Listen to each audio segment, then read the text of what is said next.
Hello and welcome to Horror Around the Corner. My name is Darkon, your guide to the greatest of horror classics to the shittiest of B-rated movies. Now today for our first episode we have a very special guest. Say hello, Zane. I will rip your anus out through your esophagus and feed it to you. He's angry.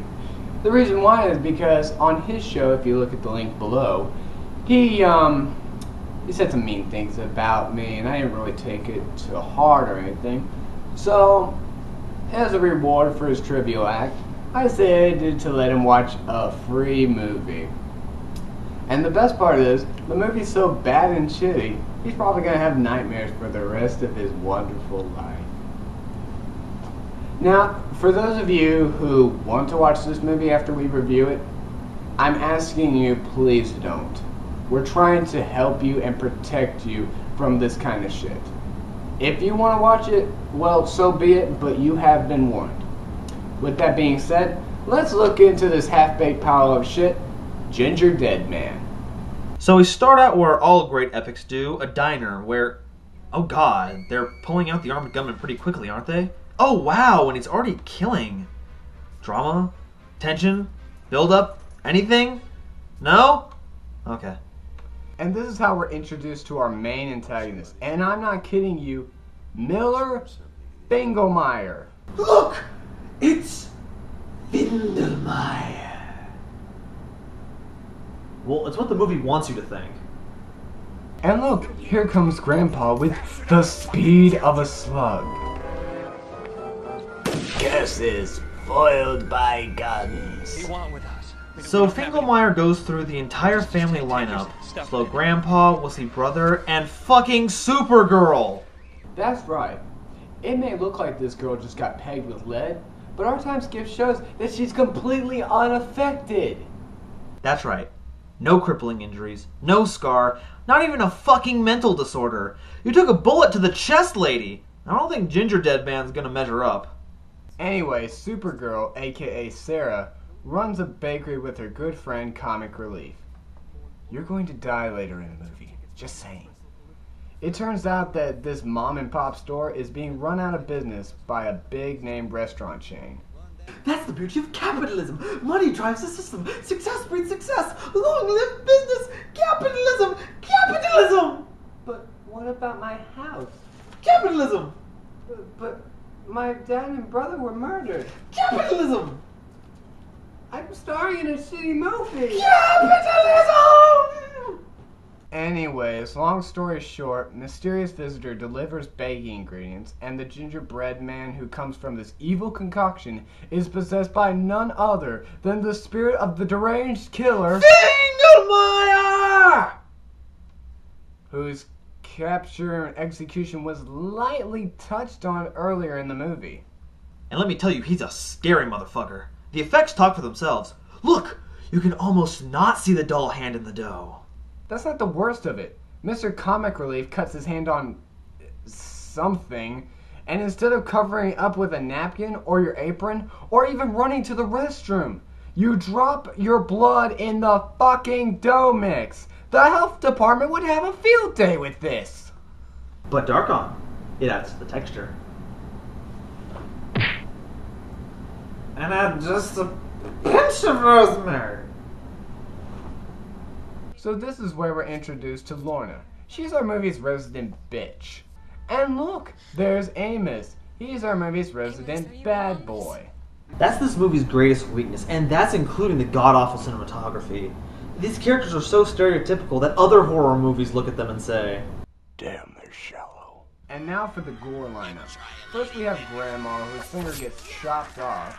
We have Sarah's friend getting stuck in a freezer covered in sugar with prominently placed cherry nipples. Lorna's dad... Wait, what? Yeah, take a look.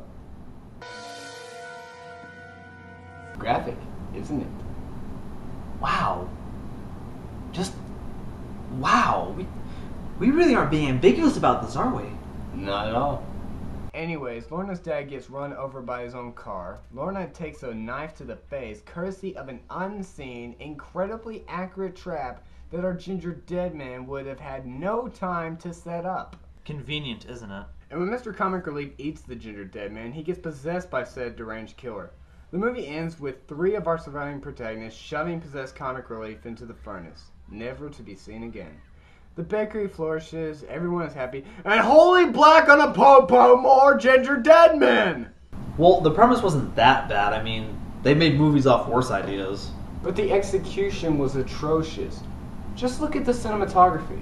So many shots in this movie are slanted shots! Look at them all!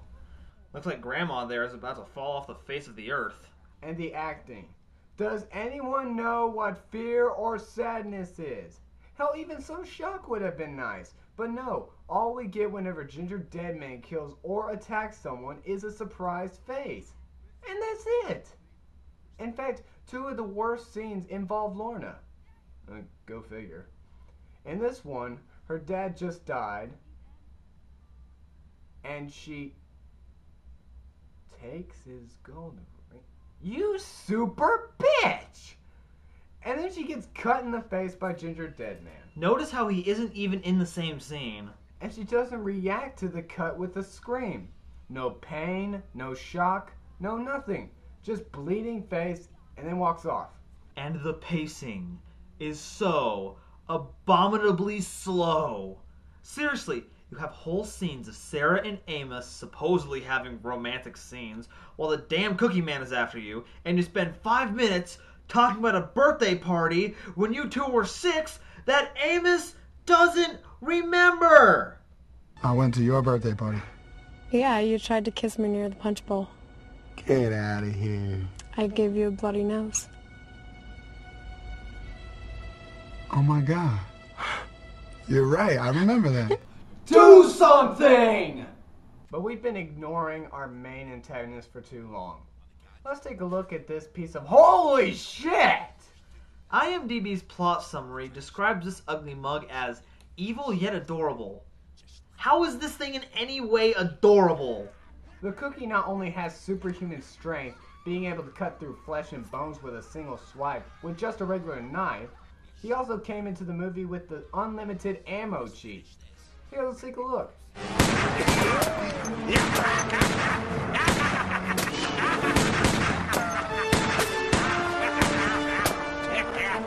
No, there was no reloading at all. How convenient.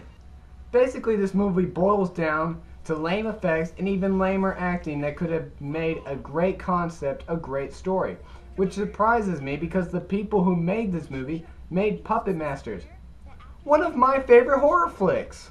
I will never watch any movie with you ever again. It was like finding a bag of flaming shit on your front porch, but being disappointed even by that, because after kicking it, you figure out there's a bag full of shit-encrusted beehives that you just... down, dude. That's just the opening attraction. Next week, we're going to review a cult classic renowned for its slasher genre masterpiece, Child's Play. Oh joy. And as a bonus treat for helping me out on my first episode, I've decided that I'm going to keep you longer on the show as my new co-host. No!